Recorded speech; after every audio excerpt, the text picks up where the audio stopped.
প্রিয় ভিউয়ার্স, এখন আপনারা যে দৃশ্যটি দেখতে পারতেছেন এটাই হচ্ছে টেকেরগাতের বিখ্যাত নীলাদ্রি লেক।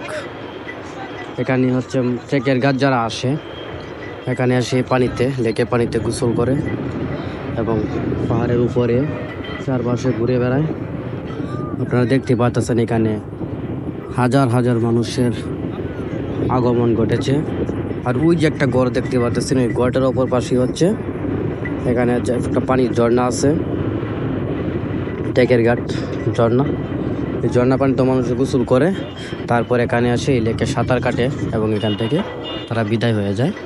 এবং দেখেন এইখানে চলতেছে যে বর্ডারের সাইডে যে রাস্তাটি নির্মাণ করা হইতেছে নেত্রকোনা কলমাকান্দা থেকে সুনামগঞ্জ, ঠিক ওই রাস্তার কাজ চলতেছে এখানে। ওই যে দেখতে সাদা জায়গাটা, যেখানে এক্সকেভেটর বেকু গাড়ি আছে এখানে। এখানে ব্রিজের কাজও চলতেছে, মানে এখান থেকে কাজ চলতেছে। আর ওই যে একটু দূরে দেখতে পাচ্ছেন বেড়া দেওয়া, এগুলো হচ্ছে মূলত কয়লা। দেখতে পাচ্ছেন কালো, এগুলো হচ্ছে কয়লা, ইন্ডিয়া থেকে আনা হয় আর বাংলাদেশে বিক্রি করা হয়।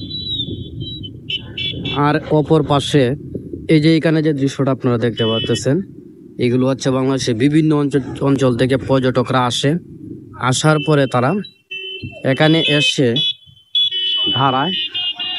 দাঁড়ানোর পরে মুদ্দিনগর আসে প্রথম। বাংলাদেশে যে কোনো অঞ্চল থেকে আসে, সিলেট দিয়ে আসতে পারে, সব যেদিক দিয়ে আসে মুদ্দিনগর আসে। মুদ্দিনগর থেকে এইসব হাউস বোটগুলো ভাড়া করে তারা এখানে আসে এবং টাঙ্গুয়ার হাওর, শিমুল বাগান, বারেকের টিলা সব কিছু তারা ভ্রমণ করে।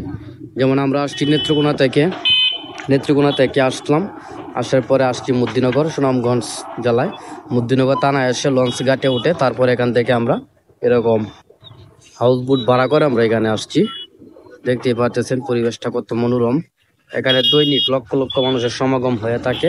এটা হচ্ছে সুনামগঞ্জের বিখ্যাত বর্ডার এলাকা টেকেরঘাট, তাহেরপুর উপজেলায় টেকেরঘাট। দেখতেই পাচ্ছেন অনেক সুন্দর একটি স্থান, খুব ভালোই লাগতেছে ঘোরাঘুরি করে। দেখেন এখানে কত কত মানুষ আসছে। এক কথায় অসাধারণ সৌন্দর্য একটি জায়গা, আপনাকে দেখানোর চেষ্টা করলাম।